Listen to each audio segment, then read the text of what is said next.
Bonjour à vous, très heureux de vous retrouver aujourd'hui. Alors, tout est intérieur, ça c'est le titre de la vidéo, et c'est un titre en référence à Roger Lemadec, qui est décédé le 25 décembre dernier, et que j'avais interviewé dans mon film documentaire Le Jaune à la croisée des chemins, et que j'ai eu l'honneur de diffuser avec ma maison d'édition Exuvie. J'aimais beaucoup Roger, parce que c'était un vrai humaniste, quelqu'un qui œuvrait pour quelque chose, pour le bien-être, pour le partage, pour la connaissance. Et il y a une phrase dans le documentaire où il dit « tout est intérieur ». Il n'y a pas de solution extérieure. Et là, je voulais développer là-dessus parce que c'est ce qu'on vit tous, des attentes du monde extérieur. Beaucoup de solutions viendraient de l'extérieur et nous, on est un petit peu là-dedans. Quand est-ce que je déconfine? Est-ce qu'il y a un vaccin? Est-ce qu'il y a un remède? Est-ce qu'il y a quelque chose qui va pouvoir me sauver? Est-ce que je vais pouvoir être libéré de tout cela? Eh bien, je voulais qu'on parle de ce rapport à la maladie, entre guillemets, de ce rapport à la santé, plutôt, et puis surtout de notre dépendance à toujours l'extérieur et de croire qu'on a besoin d'être assisté. Alors je vais parler de santé, mais vous comprendrez qu'on pourra faire une analogie beaucoup plus large que cela. Je vais déjà commencer avec une citation de quelqu'un que j'estime beaucoup, qui est décédé, qui est le docteur Alexander Salmanov, qui est russe. Lui disait « C'est le malade qui se guérit lui-même. Notre rôle se borne à aider l'organisme afin que se déclenchent les mécanismes d'auto-guérison. » C'est un des plus grands médecins russes du XXe siècle qui a établi l'ensemble des sanatoriums en Russie, qui était le médecin des puissants, on va dire, en Russie. Il a exercé en Allemagne, il a exercé en France.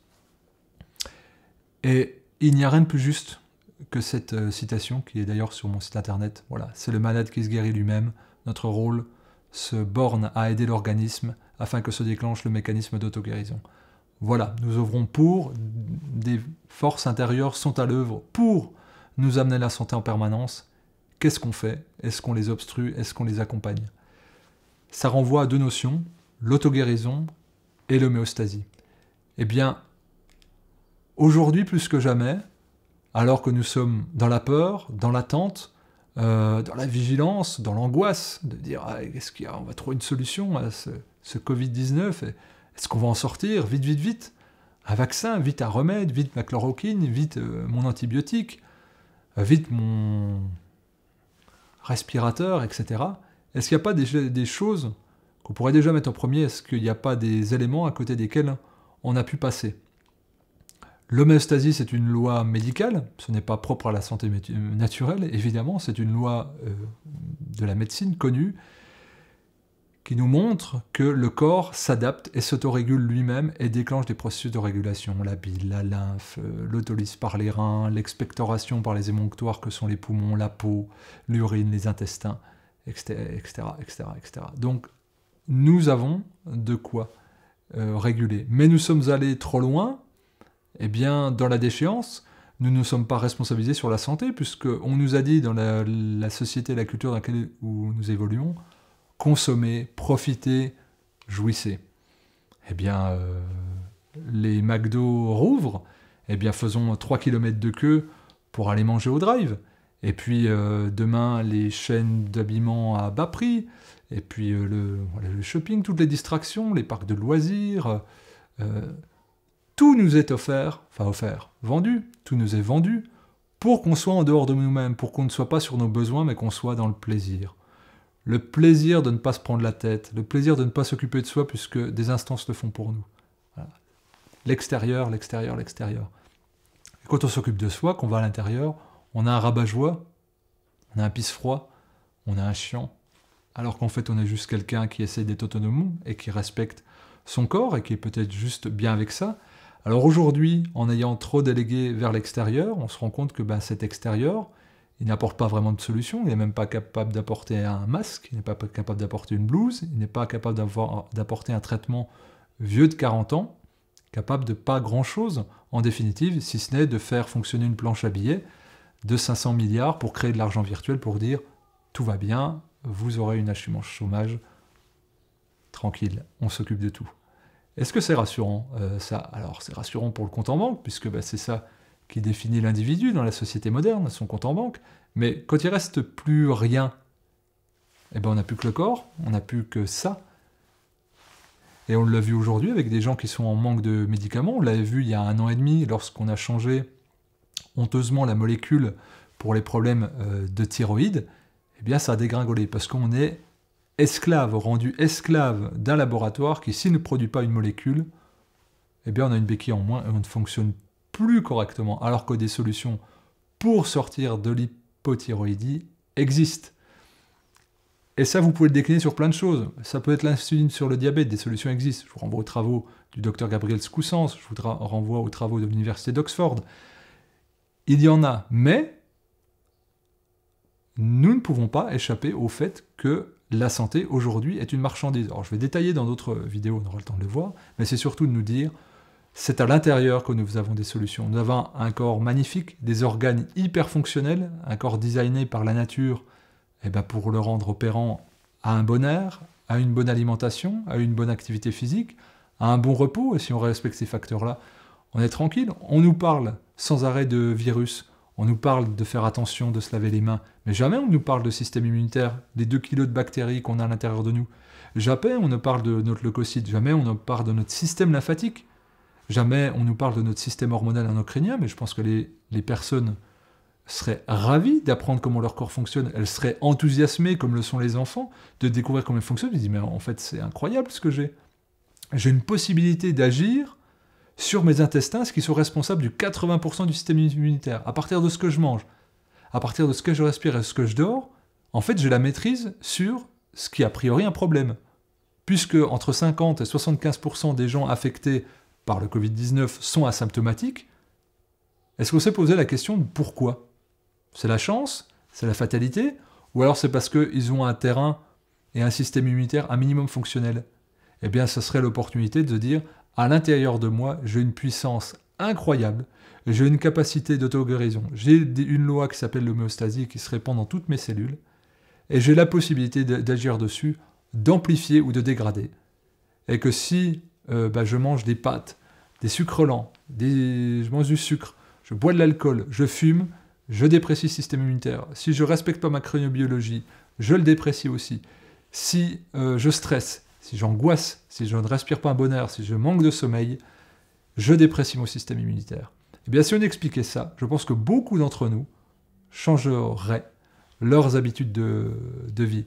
Et c'est ça qu'il faut faire, c'est aller vers l'intérieur. Aucun remède ne guérit. Des principes actifs naturels ou chimiques peuvent être à l'œuvre au niveau cellulaire à partir du système nerveux, donc de notre propre corps intérieur. On va dire, si vous avez un cadavre devant vous, vous mettez le meilleur des principes actifs, ça ne fera rien sur sa physiologie et sa biologie. Donc, c'est à partir du système vivant qu'on construit. Et je répète, que ce soit à partir de molécules synthétiques ou naturelles. Dans tous les cas, c'est de la chimie. Mais les aliments sont de la chimie aussi. C'est pour ça quand on dit « Ah, ben les plantes, c'est bien, puis la nourriture, non ». Tout est une question de principes actifs, de nutriments, d'antioxydants. C'est ces choses-là. Et donc, tout ça, cette alchimie, eh ben, ça se produit grâce au corps, dans le corps. Et là, de se projeter à l'extérieur d'une voie extrêmement consensuelle parmi les structures, le vaccin, pas de déconfinement sans vaccin, pas de regroupement dans les foules sans vaccin. Et alors, est-ce qu'on n'a pas réussi à survivre dans l'histoire de l'humanité sans faire appel à tout ça? Ben, on a réussi parce que un système immunitaire, et il faut porter un regard, même si c'est dur, et je ne parle pas d'eugénisme, je parle de survie et de vie grâce à la sélection naturelle. Et c'est pas de dire on laisse de côté les plus faibles, ça c'est plutôt le système libéral anglo-saxon, parce que derrière la stratégie de certaines immunités de groupe se cache aussi le fait que le plus faible, de toute façon, ça sera le plus vieux ou le pas rentable pour la société. En gros, il peut crever. C'est pas ça dont je parle. C'est de se dire, eh bien, plutôt que d'attendre vers l'extérieur, augmentons la capacité à exprimer la santé et faisons en sorte que le faible devienne fort. Et là, ça renvoie à une autre loi, la loi de l'Hormèse. Je vous renvoie vers la chaîne de Pierre Dufraisse, Vérisme TV, qui parle d'Hormèse beaucoup mieux que moi, mais qu'en gros, nous avons les capacités organiques à renforcer notre système immunitaire. Là, j'ai vu que Wim Hof, donc celui qui popularise l'hormèse mondialement, il était en train d'être analysé un petit peu partout avec des électrodes pour dire « Ah, ben il augmente son système immunitaire, c'est fantastique ». Eh bien, les principes qu'il détaille, qu'il écrit, qu'il rédige, qu'il transmet, eh ben, tentons de les appliquer à la plus large partie de la population, parce que c'est de la respiration et de l'eau froide, des choses qui sont gratuites. Et immédiate. C'est pas un vaccin qui va coûter des centaines de dollars dans 6, 10, 12, 18 mois, au résultat incertain. Là, nous avons des solutions certaines, à l'intérieur de nous. Nous connaissons l'alimentation santé, nous connaissons la respiration santé, nous connaissons l'ensoleillement, nous connaissons l'activité physique, nous connaissons les exercices respiratoires, nous connaissons la gestion du stress, nous connaissons l'importance des bonnes relations sociales. Tout ça, toutes ces choses-là, elles sont accessibles immédiatement, pas dans 6 mois, pas dans 12 mois, pas dans 18 mois. Et ça doit nous renforcer notre conviction et nous détacher de la peur et nous mettre en lien avec des vraies informations et des vraies personnes. Je pense que tout le monde a vu la faillite du système médical, parce que aujourd'hui on lui demande de faire du chiffre, de faire du rendement, de faire de l'acte, avec peu de moyens. Bien naïf, celui qui pense que cette crise va améliorer les choses, puisque il n'est pas prévu que chose change. D'ailleurs, c'était très intéressant de voir que certains politiques disaient qu'il faudrait trouver des solutions. La solution, elle existe, ça s'appelle la sécurité sociale. Bref. Mais on ne peut pas supprimer des lits, supprimer des postes, supprimer des structures, et en même temps augmenter la population, augmenter le nombre de malades, en disant, eh bien, ça va mieux aller. Par contre, cette faillite collective-là, structurelle-là, elle doit nous inviter en disant, à l'intérieur, il y a une chose qui est certaine, mais est-ce que je suis prêt à me détacher de la pulsion, de la passion, du plaisir et de l'envie, et quelque part de jouir de tout ce qui est proposé. Donc là, je renvoie, j'avais fait des causeries précédentes sur la différence entre besoin et plaisir, mais cet intérieur-là, qui nous constitue cette puissance de vie-là, qui est presque inextinguible si on la respecte, eh bien, il faut travailler comme base pour demain, et en s'autonomisant sur notre corps, on va s'autonomiser aussi sur notre réflexion, on va plus s'écouter. C'est à partir de cela, je pense, qu'on pourra construire le monde d'aujourd'hui et celui qu'on voudrait voir se dessiner pour demain, où on va plus être dans le respect. Si on respecte notre corps, on respectera forcément l'écosystème et l'environnement qui lui permettent de bien se développer.